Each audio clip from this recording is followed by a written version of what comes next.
Breaking news చూస్తున్నాం. పాకిస్తాన్ కు big shock. Pakistan కు హ్యాండ్ ఇచ్చింది సౌదీ అరేబియా.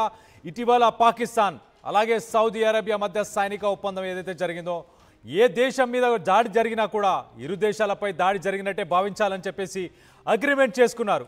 అయితే తాజాగా పాకిస్తాన్పై ఆఫ్ఘనిస్తాన్ దాడి చేసింది. ఆఫ్ఘనిస్తాన్ దాడిలో 58కి పైగా పాకిస్తాన్కి సంబంధించిన సైనికులు మృతి చెందారు. సాయం కోసం సౌదీ విదేశాంగ మంత్రికి పాకిస్తాన్ పీఎం ఫోన్ చేశాడు. అయితే పాక్కు సాయం చేసేందుకు సౌదీ నిరాకరించినట్టు తెలుస్తుంది. ఇరు దేశాలు సంయమనం పాటించాలని చెప్పి సూచిస్తున్నారు. మొత్తం మీదైతే ఆఫ్ఘనిస్తాన్ అలాగే పాకిస్తాన్కి మధ్య ఏదైతే వార్ జరుగుతుందో దాంట్లో ఆఫ్ఘనిస్తాన్ పై చేయి చూపిస్తుందని చాలా క్లియర్గా తెలుస్తుంది. కాబూల్ని టార్గెట్ చేస్తూ పాకిస్తాన్ కొన్ని దాడులు చేసింది. ఆ దాడుల్లో ఎటువంటి ప్రాణ నష్టం జరగలేదని చెప్పేసి కాబూల్ అలాగే ఆఫ్ఘనిస్తాన్కి సంబంధించిన ఫారెన్ మినిస్టర్ చెప్పుకొచ్చారు. మొత్తం మీద అయితే ఆఫ్ఘనిస్తాన్కి సంబంధించిన ఫారెన్ మినిస్టర్ ఇండియాలో ఉన్న సమయంలోనే ఈ దాడులు చోటు చేసుకున్నాయి. ఇండియాతో ఆఫ్ఘనిస్తాన్ బలోపేతం చేసుకోబోతుంది తన రిలేషన్స్ని, తన స్ట్రాటజిక్ పార్ట్నర్షిప్. అలాగే రానున్న రోజుల్లో డిఫెన్స్కి సంబంధించి కూడా లావాదేవీలు జరిగే అవకాశం ఉందని చెప్పేసి పాకిస్తాన్ ఓర్వలేకనే ఇలాంటి పని చేసిందని చెప్పేసి ఆఫ్ఘనిస్తాన్ ఫారెన్ మినిస్టర్ చెప్పుకొచ్చాడు.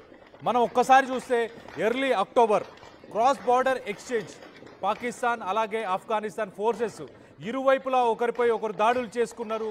దాంట్లో మొత్తం మీద అయితే ఆఫ్ఘనిస్తాన్కి కాబూల్ని టార్గెట్ చేస్తూ పాకిస్తాన్ దాడులు చేసిన దానికైతే ఇప్పుడు మొత్తానికైతే ప్రతీకారం ఆఫ్ఘనిస్తాన్ తీసుకున్నట్టు చాలా క్లియర్గా తెలుస్తుంది.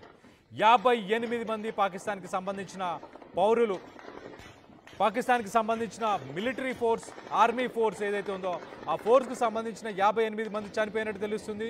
సో మొత్తానికైతే ఖైబర్ పఖ్తూన్ఖ్వా ఇది ఆఫ్ఘనిస్తాన్ బార్డర్లో ఉండే పాకిస్తాన్కి సంబంధించిన ఏరియా. ఇక్కడ ఆల్రెడీ ప్రొటెస్టులు జరుగుతూనే ఉన్నాయి.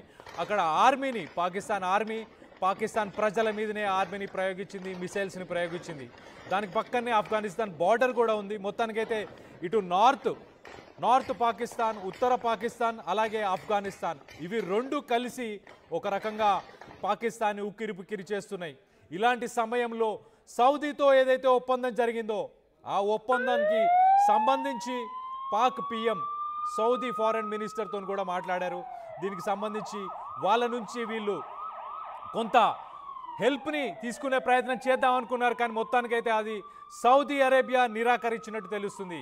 ఆ ఒప్పందం ఏదైతే పాకిస్తాన్కి అలాగే సౌదీ అరేబియాకి మధ్య ఒప్పందం ఏదైతే జరిగిందో ఆ ఒప్పందం ఉత్తమ ఆటలేనా?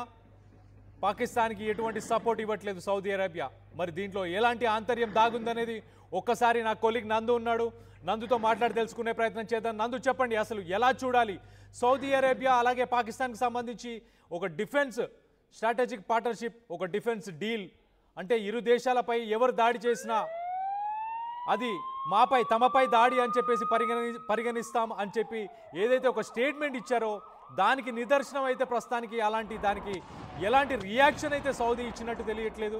సో మరి ఎలా చూడాలి? ఆ ఒప్పందం జరగనట్ట ఇటు సౌదీ నిరాకరించడానికి గల కారణాలేంటి? పాకిస్తాన్ పరిస్థితి ఏంటి? యుద్ధం చాలా తీవ్రతరం అయ్యే పరిణామాలు కనిపిస్తున్నాయి. ఒకటి, పాకిస్తాన్కి ఆఫ్ఘన్కి మధ్యలో. సో తాలిబాన్స్ ని కంట్రోల్ చేయాలనేది పాకిస్తాన్ ఆలోచన. సింపుల్ రీజన్, ఎందుకు కంట్రోల్ చేయాలనుకుంటుంది అన్నప్పుడు, అంటే అక్కడికి ఏదో వాళ్ళ ఈ ఒక ఉగ్రవాది ఎవరో అక్కడ దాక్కున్నాడని వాళ్ళని పట్టుకోవడానికి కోసం మేము దాడులు చేసామని చెప్పేసి ఇవన్నీ చెప్తున్నప్పటికీ కూడా మేజర్ రీజన్ ఏంటంటే వాళ్ళకి నచ్చట్లేదు ఆఫ్ఘనిస్తాన్ వైఖరి. పాకిస్తాన్కి అస్సలు మింగుడు పడడం లేదు. ఎందుకంటే దే ఆర్ గెటింగ్ స్ట్రాంగర్. వాళ్ళు స్ట్రాంగ్ అవుతున్నారు రోజు రోజుకి. ఇండియా సపోర్ట్ తీసుకుంటున్నారు. మరోవైపు రష్యా ఇప్పటికీ వాళ్ళని గుర్తించింది, మరికొన్ని దేశాలు గుర్తించినటువంటి పరిస్థితి కనిపిస్తోంది. బిజినెస్ డీల్స్ పెరుగుతున్నాయి. అలాగే ఇండియాకి ఆ రేర్ ఎర్త్ మెటల్స్ మైనింగ్ చేసుకోవడానికి ఆఫ్ఘనిస్తాన్ ఓకే చెప్పింది. సో ఇవన్నీ కూడా పాకిస్తాన్కి మింగుడు పడిన పరిస్థితి కనిపిస్తుంది. అంటే వాళ్ళు తయారు చేసిన ఒక సంస్థ, ఒకప్పుడు వాళ్ళు తయారు చేసింది తాలిబాన్ అనేది, వాళ్ళు తయారు చేసిన సంస్థ ఇప్పుడు ఒక దేశాన్ని పూర్తి స్థాయిలో తమ కంట్రోల్లోకి తెచ్చుకొని ఆ దేశం బలంగా అయ్యి మళ్ళీ పాకిస్తాన్ శత్రువులతో, అంటే భారతదేశాన్ని శత్రువుగా చూస్తుంది కాబట్టి పాకిస్తాన్, భారతదేశంతో మళ్ళీ వాళ్ళు ఫ్రెండ్షిప్ చేయడం, ఇంత పెద్ద ఎత్తున బిజినెస్ చేయడం, వాళ్ళు స్ట్రాంగ్ అవడం ఇవేవీ నచ్చడం లేదు. సో ఈ నేపథ్యంలో వాళ్ళ మధ్య సిచ్యువేషన్స్ ఎస్కలేట్ అవుతున్నాయి. యుద్ధ పరిస్థితులు మనకు క్లియర్ గా కనిపిస్తున్నాయి. ఇప్పటికే ఒకరి మీద ఒకరు దాడులు చేసుకుంటున్నారు. పాకిస్తాన్ చేసినటువంటి ఆ వైమానిక దాడులకు ప్రతీకారంగా ఆఫ్ఘనిస్తాన్ చేసినటువంటి దాడుల్లో 18 మంది పాకిస్తాన్ సైనికులు ప్రాణాలు కోల్పోయారు. అట్ ది సేమ్ టైం 4గురిని ఇప్పటికే పాకిస్తాన్ సైనికుల్ని పట్టుకున్నట్లుగా తెలుస్తుంది ప్రాణాలతో ఆఫ్ఘనిస్తాన్. సో క్లియర్ డామినేషన్ కనిపిస్తుంది. మరోవైపు ఈ ఎయిర్ బేస్ కు సంబంధించి కూడా అమెరికా వార్నింగ్ ఇస్తే అవసరమైతే అమెరికాతో కూడా యుద్ధం చేస్తామని చెప్పేసి ఆఫ్ఘనిస్తాన్ చెప్తున్నటువంటి పరిస్థితి కనిపిస్తుంది.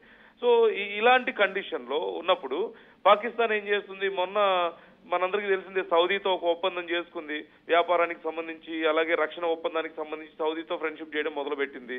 సౌదీతో ఎప్పుడైతే ఫ్రెండ్షిప్ చేయడం మొదలుపెట్టిందో అప్పటి నుంచి పాకిస్తాన్ మాటల్లో కూడా మార్పు కనిపిస్తుంది. ఎందుకు, డబ్బులు వస్తాయి వాళ్ళకి. అంటే పాకిస్తాన్ ఈ మధ్య వరుసగా కామెంట్స్ చేయడం మొదలు పెట్టారు. అంటే వాళ్ళ రక్షణ మంత్రులు చేస్తున్నారు, వాళ్ళ పిఎంలు చేస్తున్నారు, అందరూ కామెంట్స్ చేస్తున్నారు భారతదేశంతో యుద్ధం చేస్తామని చెప్పి. సింపుల్ గా రెండే రీజన్స్. ఒకటి, అమెరికా వాళ్ళ వెనక్కుంది. రెండోది, ఇస్లాం కంట్రీస్ సపోర్ట్ తమకు పెరుగుతుందని చెప్పి భావనలో ఉన్నారు.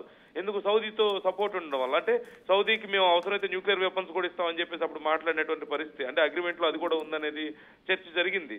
ఇస్తారా ఇవ్వరా అనేటువంటి కన్ఫర్మ్ లేకపోయినా ఇవ్వాలనేటువంటి చర్చ అయితే జరిగింది. వేరే వెపన్స్, మిసైల్స్ అవన్నీ కూడా సప్లై చేస్తామని చెప్పారు. సో అప్పుడు సౌదీ కూడా వీళ్ళకి అవసరమైతే, అంటే ఏ దేశం మీద దాడి జరిగినా సరే ఇరు దేశాల మీద జరిగినట్లుగా భావించాలి అనే చర్చ వచ్చినప్పుడు అవసరమైనప్పుడు డబ్బులు కానీ లేదంటే మిలిటరీ సపోర్ట్ కానీ టెక్నాలజీ కానీ సౌదీ నుంచి కూడా ఇక్కడికి వస్తుందని పాకిస్తాన్ భావించింది. అలా అనుకొని చంకలు గుద్దుకొని భారతదేశం మీద యుద్ధం చేస్తాను, భారతదేశం మీద అణుబాంబులు వేస్తాను, మేము లేకుండా చేస్తాం భారతదేశాన్ని అని చెప్పి మాట్లాడుతున్నటువంటి పరిస్థితి కనిపిస్తోంది. నిజం, మరి అది నిజమా అంటే కాదని ఇప్పుడు అర్థమైపోయింది. ఎందుకు, వెళ్ళి ఇప్పుడు ఇక్కడ యుద్ధం జరుగుతున్న సమయంలో